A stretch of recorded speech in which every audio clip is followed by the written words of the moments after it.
My patient told me he was going to die in 7 days. This was not a surprise. I had known since his admission 3 weeks earlier that the prognosis was weeks, not months.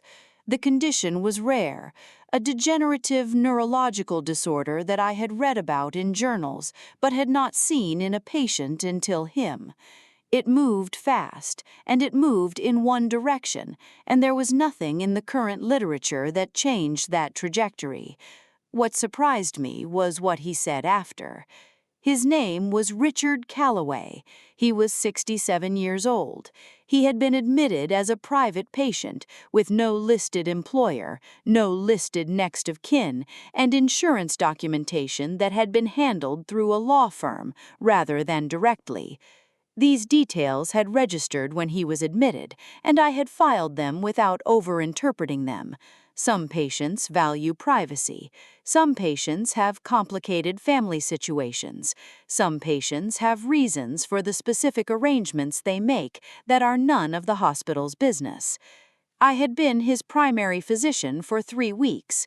In 3 weeks, I had come to understand him as a particular kind of man, precise, contained, with the specific economy of someone who had spent decades making decisions under conditions that did not reward waste. He was direct. He said what he meant. He did not perform anything. On a Tuesday evening, 6 days before he died, he asked me to close the door. I closed it. He said, "I want to tell you something that I have not told anyone else in this hospital, or anywhere else for that matter, for a significant period of time." I said, "All right." He said, "I am worth approximately $4.3 billion.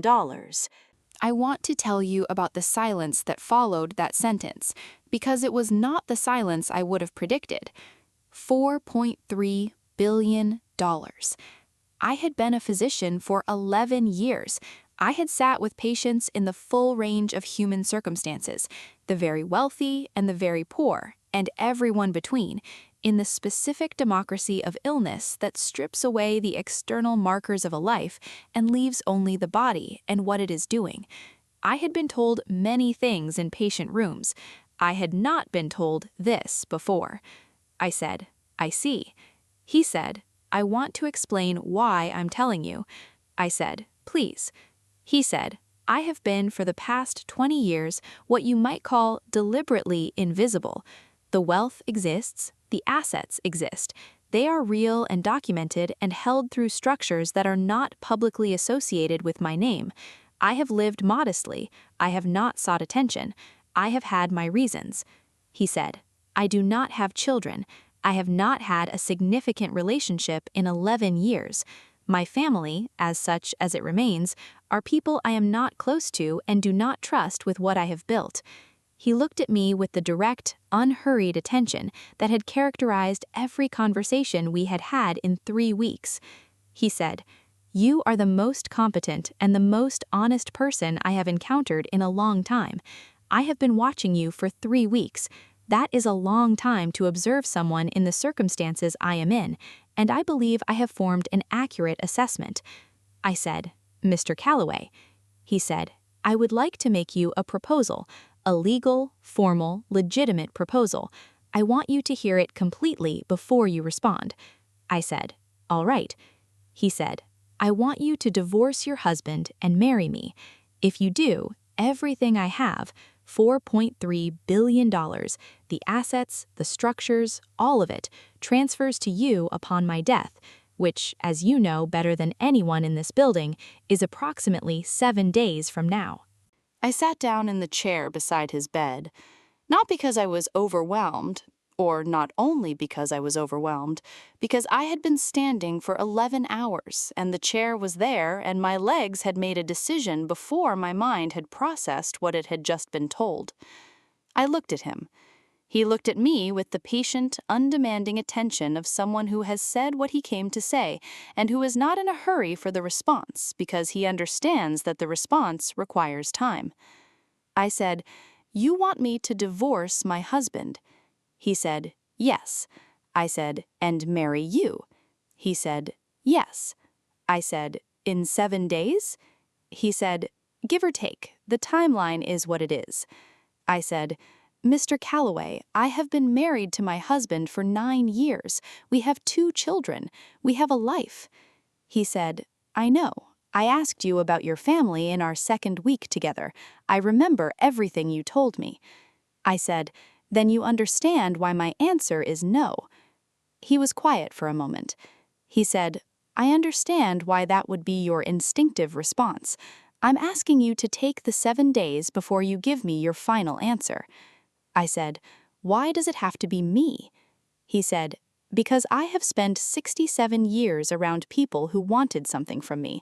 You have been my physician for 3 weeks, and you have not wanted anything except to do your job well.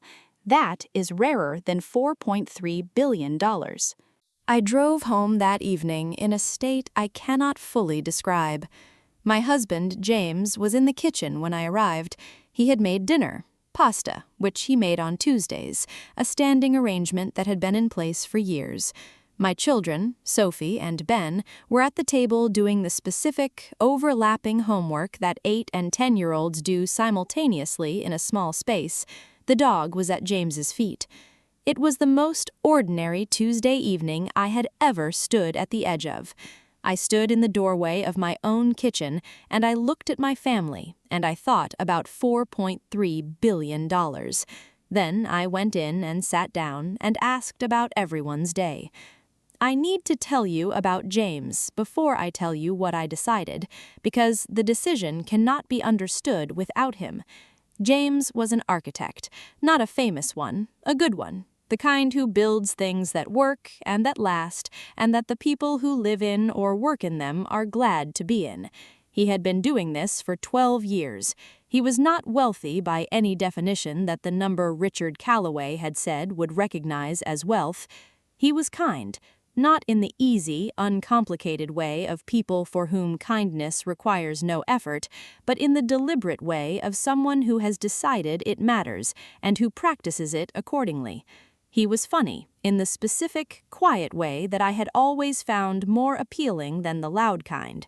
He had been for 9 years the person I came home to, and coming home to him had always felt like the right direction. He did not know about Richard Calloway's proposal. He did not know about the $4.3 billion. He did not know that his wife was sitting across from him on the pasta dinner on Tuesday evening, running an accounting that she had not anticipated ever having to run. What would I do with $4.3 billion? The question arrived before I was ready for it, and I held it at arm's length for the first 2 days. By the 3rd day, I was looking at it directly. What would I do with $4.3 billion? The freedom it represented. Not just financial freedom, though that was real and significant, but the freedom of capacity, the things that could be built, the things that could be changed, the research that could be funded, the problems that could be addressed that currently could not be addressed because the addressing required resources that did not exist. I am a physician. I have spent 11 years watching people die of things that could be treated if the treatment existed, and watching treatment not exist because the research was not funded, because the funding was not there, because the condition was rare and the market was small, and the people who died of it were not the people whose deaths produced returns on investment. $4.3 billion could change that. I knew it could because I had spent 11 years knowing exactly what it would take and watching it not be available. I went back to Richard Calloway on the 3rd day. I sat in the chair beside his bed, and I looked at him and I said, "I want to understand the proposal more completely." He said, "Ask what you need to ask." I said, "If I did this, if I divorced James and married you, what would that look like? Legally, structurally, what exactly transfers and how and when?" He said, "I have an attorney. She can walk you through the complete structure. Everything is documented, everything is legitimate. The transfer upon death would be immediate and unconditional." I said, "And you would want what? What would the 7 days of marriage look like?" He said, "Exactly what the previous 3 weeks have looked like. You doing your job, me in this bed. I'm not asking for anything from you except the legal structure." I said, "Why the legal structure? Why not simply leave it to me in a will?" He said, "Because I have attempted to structure charitable and philanthropic transfers in the past and watched them be contested and diminished and redirected by people with legal standing to contest them. A spouse has standing that a beneficiary does not. It is more durable." I said, "You've thought about this carefully?" He said, "I've had 3 weeks and a condition that removes the option of distraction." I looked at him. I said, "What do you know about my husband?"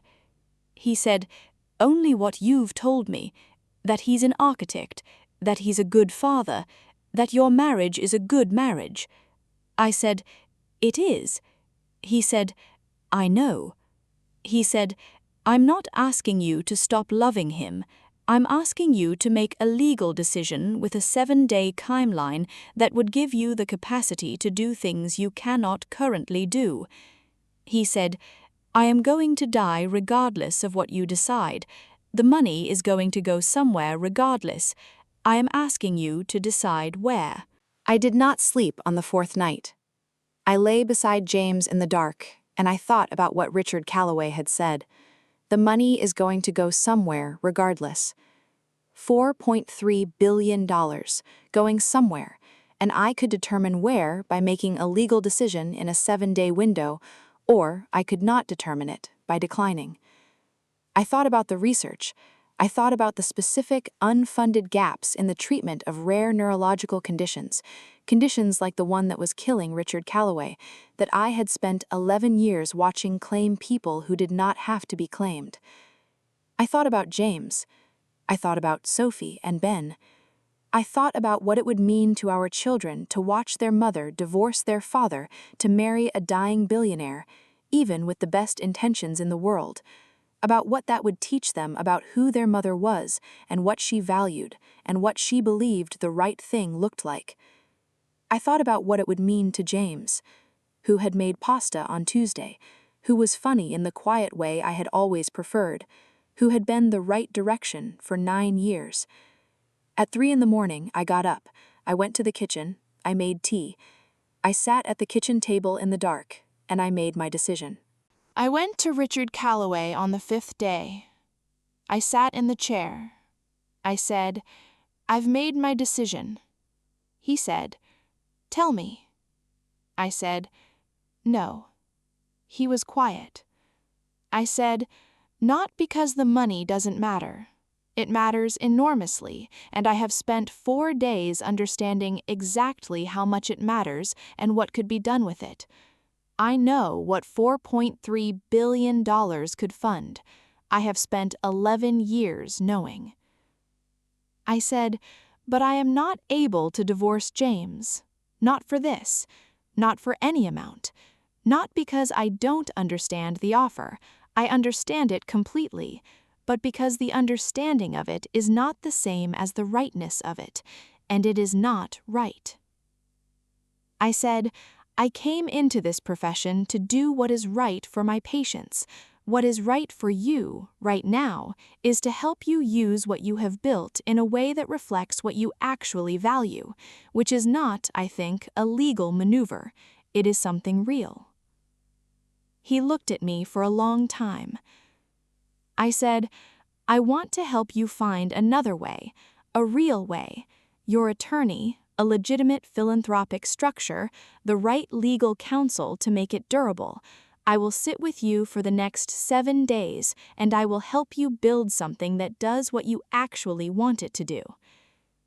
He was quiet for a moment. Then he said, "You're refusing $4.3 billion. I said, "Yes."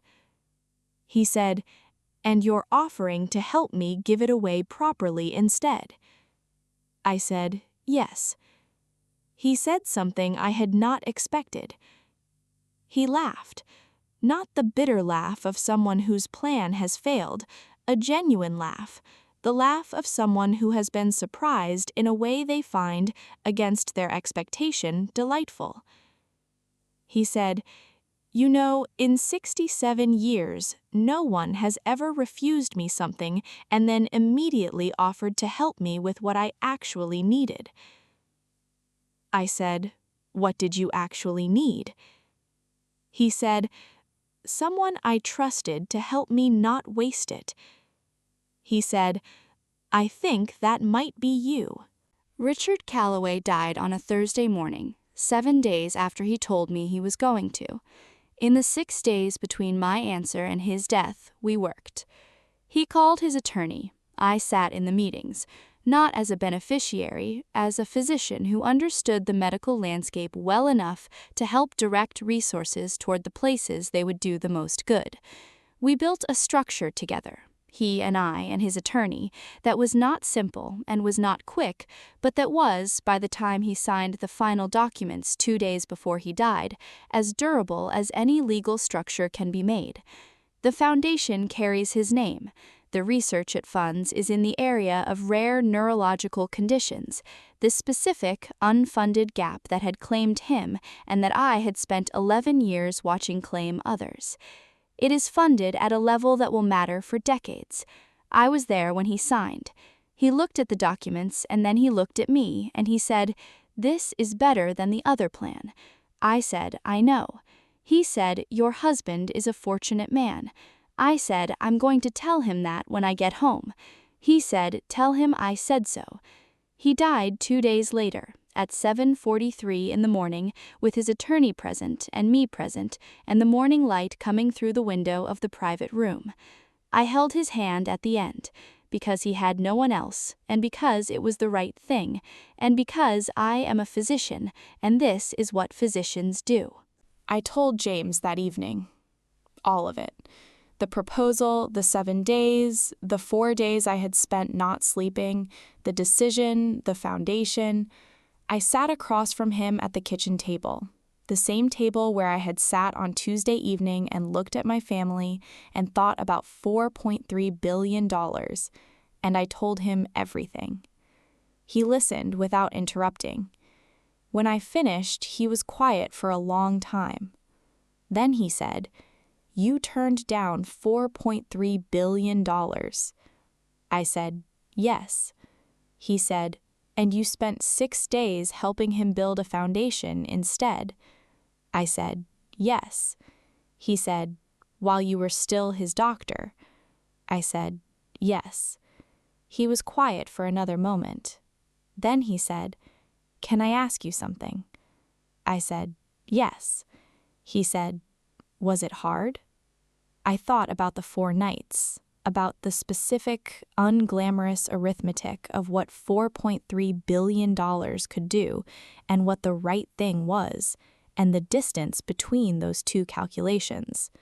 I said, "Yes, it was very hard." He said, "Okay." He got up, he came around the table, he put his arms around me in the specific, unhurried way he had of doing things. He said, "Thank you." I said, "For what?" He said, "For coming home." I want to say something about the decision. People ask me, the few people I have told this story, whether I regret it, whether I lie awake and think about what $4.3 billion would have meant and feel the specific, particular loss of what was available and declined. The honest answer is sometimes. Not often, and not in a way that makes me doubt the decision. The decision is not something I doubt, but sometimes, in the specific arithmetic of a profession where resources are always the constraint, and the constraint always has a cost, yes, I think about what that money could have done, what it could still be doing if I had made a different choice. And then I think about James asking if it was hard, and saying thank you for coming home. And I think about Sophie and Ben at the homework table on Tuesday evening, overlapping and loud and entirely themselves.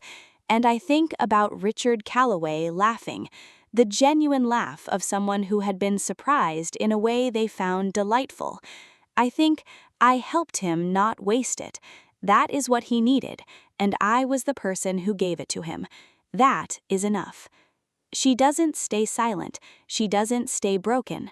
She rises. Sometimes rising is turning down $4.3 billion and staying at the kitchen table. Sometimes the most powerful thing you can do is know exactly what something is worth and choose something worth more. Subscribe. New story every week, and every single one of them ends the same way. She rises. Leave a comment. Have you ever been offered something enormous and chosen something smaller that was worth more? I read every single one.